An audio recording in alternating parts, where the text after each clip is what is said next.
Hello and welcome to Chapter 16, Lesson 2 on the pH scale. So let's just start off by taking a brief overview of the pH scale, looking at the pH of some common substances.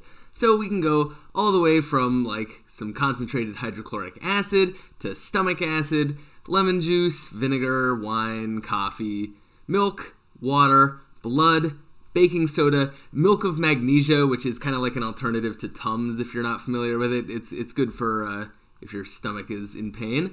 And then you have ammonia, which is like a cleaning solution, soap, bleach, and Drano, or drain cleaner. You're probably somewhat passingly familiar with the pH scale. You've probably heard about it before. You're probably somewhat familiar with what it looks like, and so you probably know that pH less than 7 is acidic, and that means there are more hydrogen ions than there are OH minus ions. pH of greater than 7 is basic, so there are more OH minus than there are H plus, and a pH of 7 is neutral, where you have an equal concentration of hydrogen ions and hydroxide ions. But in this video, we're going to go a little deeper. We're going to ask, why is it a 0 to 14 scale, and how does the pH scale actually work mathematically? So let's dive in. pH stands for the power of hydrogen, and I'm going to get into what that means a little more in a while, but a lower pH is a higher concentration of hydrogen ions and a lower concentration of OH minus ions. A higher pH is a lower concentration of hydrogen ions and a higher concentration of hydroxide ions. And 7, as we mentioned, is neutral. So the pH scale is a logarithmic scale, and so that means that each degradation on the pH scale represents a factor of 10. So a solution at pH 2, solution at pH 2 is 10 times more acidic than a solution at pH 3. And a solution at pH 1 is 10 times more acidic than a solution at pH 2. And since the solution at pH 2 is 10 times more acidic than a solution at pH 3, right? So that's 10 times more, and that's 10 times more. So then a solution at pH 1 is 100 times more acidic than a solution at pH 3. Then it would be 1,000 times more acidic than a solution at pH 4, etc. Right? And this works the other way as well. So a solution at pH 13 is 10 times more basic than a solution at pH 12, 100 times more basic than a solution at pH 11, etc. So why this scale? Why is it a 14-point scale? Well, as you can probably guess by the fact that water is neutral, the scale is based on water. And you'll remember from the last video that a small amount of water dissociates into H plus and OH minus. So we call that the autoionization of water. So where H2O goes to H plus and OH minus. And this only happens to 0.0000001% of water molecules. That's not an approximation, by the way. That's not just me putting a random amount of zeros. That is the correct number of zeros. So in pure water, what that translates to in terms of molarity is that the concentration of H plus, so remember brackets mean the concentration in molarity. So the concentration of H plus must be equal to the concentration of OH minus, right? Because you can't get one without getting the other. And they are both equal to 1 times 10 to the negative 7th molar. And the concentration of H plus times the concentration of OH minus would equal 1 times 10 to the negative 14th.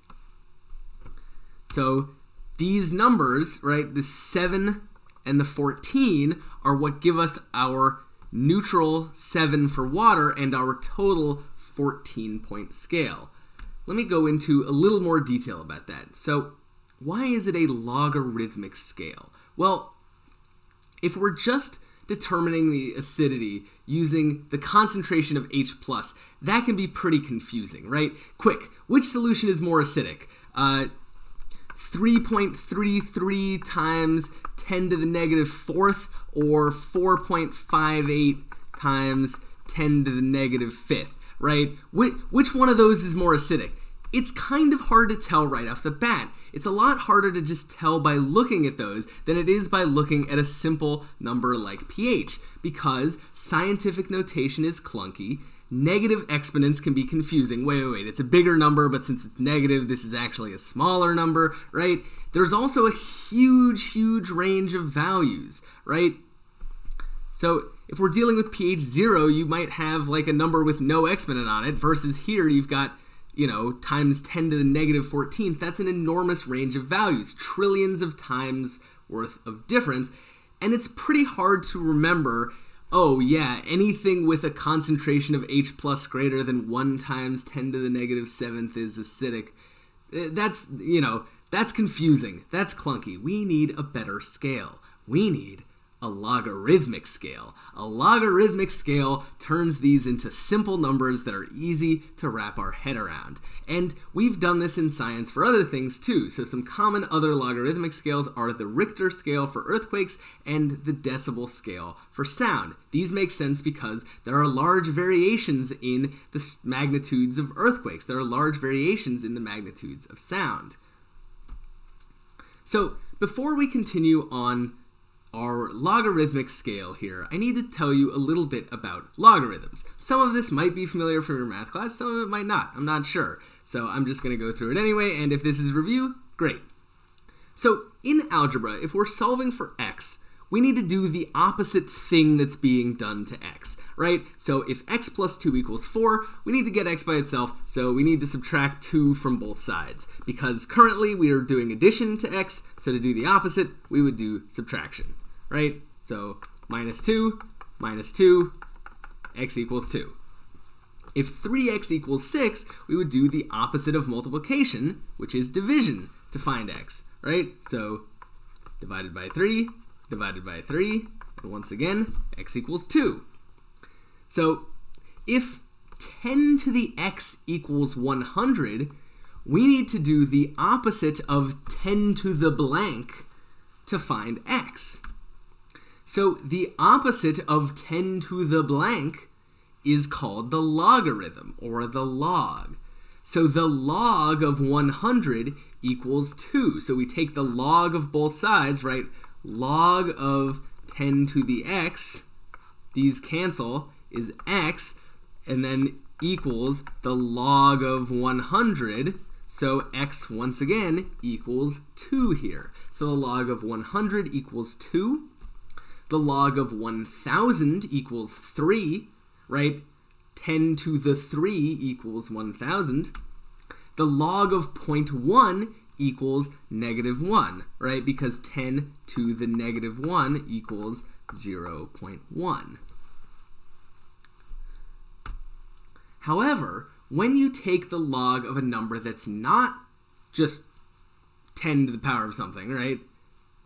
Sorry, I wrote this wrong on here. It should say that's not just 10 to the power of something. You need a calculator, right? So, for example, what is the log of 25? So let's look at our calculator, find our log button. What power must I raise 10 to in order to get 25? That's the question we're asking if we're asking what is the log of 25. So we know that 10 to the 1 equals 10, and we know that 10 to the 2 equals 100. So to get 25, I have to raise it to something between 1 and 2. And in order to find out what that is, I'm going to tap that into my calculator. Hey, look, I have the same calculator as the one in the picture. So I will do this just to make sure. So the log of 25, putting that in parentheses, of course, is roughly 1.4. I actually got 1.397940009, and it probably continues on past that. So 10 to the 1.4 is roughly equal to 25. and then to do the opposite of a log, which some people might fancily call the antilog, I don't really like that term, we take 10 to the x. So the antilog of 3 is 1,000 because 10 to the 3 equals 1,000. So if you have 10 to the log of x, you can just cancel these out and you're left with x. And if you have the log of 10 to the x, you can also just cancel these out and you're left with x. So now let's take what we just learned about logs and bring it back to pH. So remember, like I said, in water, the concentration of the hydrogen ion is 1 times 10 to the negative 7th. So the log of 1 times 10 to the negative 7th is negative 7. But to clean this up, we want this to be a positive number, right? I mean, we could just put negatives all along here, but why bother? So instead, we just decided to switch the sign to positive, make our scale even easier to read. So we take the negative log of the concentration of the hydrogen ion in order to find pH. So that equation, written out simply, is pH equals the negative log of the concentration of H+. So, first example, an acid solution has a pH of 3. How many times more acidic is it than pure water? Well, pure water has a pH of 7. So pH 7 versus pH 3, right? That's 4 degradations. So that would be 10 to the 4th worth of difference, right? So that means that this is 10,000 times more acidic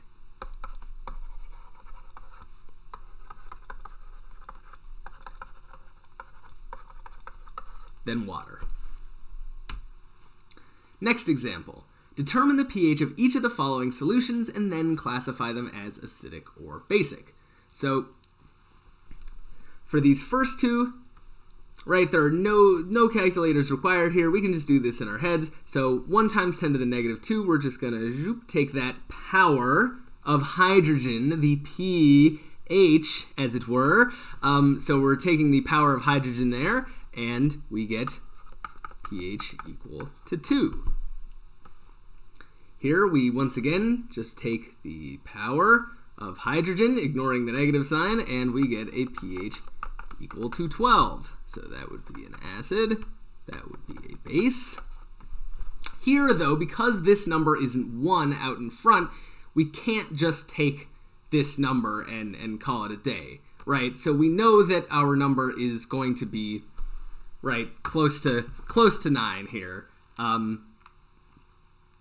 But we have to actually do this in our calculator. So I'm going to do the log of 4.66.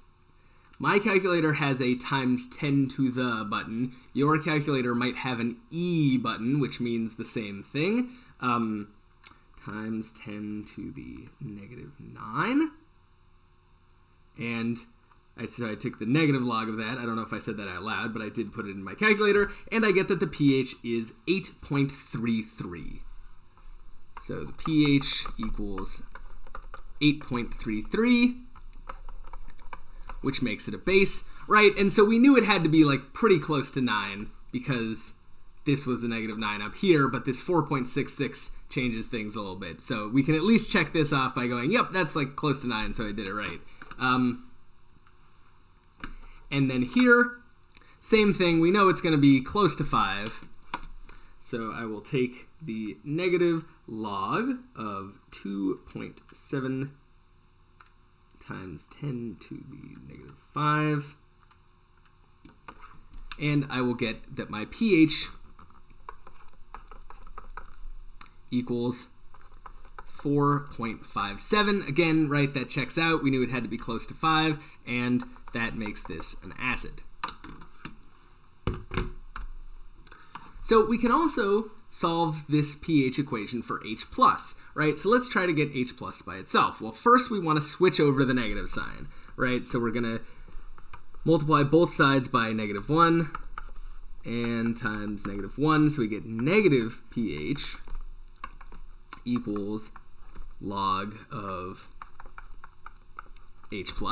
And then to cancel out logs, we do 10 to this whole thing and 10 to this whole thing, and then those cancel out. We're left with H+ by itself. So that gives us our equation. The concentration of the hydrogen ion is equal to 10 to the negative pH. So let's try some examples of that. Determine the concentration of hydrogen ions in each solution. So pH 4, pH 13, these you should not need a calculator for, and then pH 2.2 and pH 7.8. So for pH 4, right, no calculator required, it would just be 1.00 times 10 to the negative fourth. pH 13, 1.00 times 10 to the negative 13th. pH 2.2, I should add molar there. pH 2.2, that we have to put into our calculator. So I'm going to do 10 to the negative 2.2. Wait. Did I mess this up? No, I did not. It's just that my calculator is not in scientific notation mode. Okay. So that would be, I gotta count it over here. All right. Why didn't I just put my calculator in scientific notation mode? All right. So this is gonna be 6.3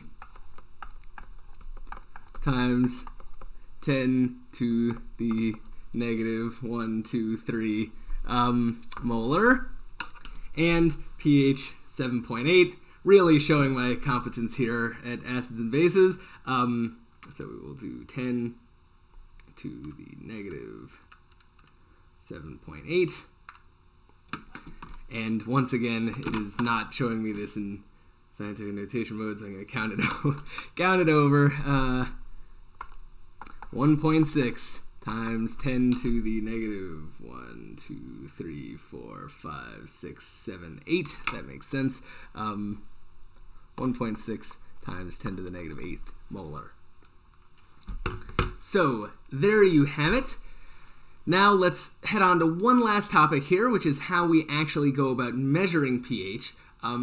So most commonly we're going to use acid-base indicators to get a general idea of what the pH of a solution is, because they're going to change colors depending on pH, but they're otherwise not going to react with anything in the solution.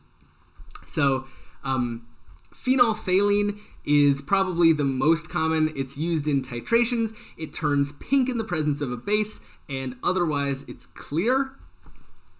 And then that pink can kind of darken to be a little bit more of a purple once you get really basic.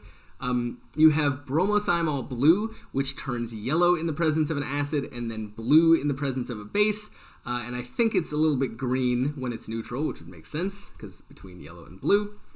And you have universal indicator, which is a mixture of different indicators, and together that mixture of indicators spans a really wide range of pHs, and so you kind of get the whole rainbow there. And I think bromothymol blue is actually one of the indicators in the universal indicator mixture. You also have litmus paper, so that's just paper that has been soaked in an indicator for a long time, and so litmus paper turns red in the presence of an acid, and it turns blue in the presence of a base. And lastly, you can use a pH meter, which is a really delicate device. It has to be calibrated a lot, but when it does work, it's very precise, and it determines pH by running a current through the water, and it will give you a really exact pH value. So to summarize, pH less than 7 is acidic, pH greater than 7 is basic, pH equal to 7 is neutral. The pH scale is a logarithmic scale, and that leads us to our two equations. pH equals the negative log of the concentration of the hydrogen ion, and the concentration of the hydrogen ion equals 10 to the negative pH. So that is going to do it for this video on the pH scale. I hope you enjoyed the video, and I will see you next time.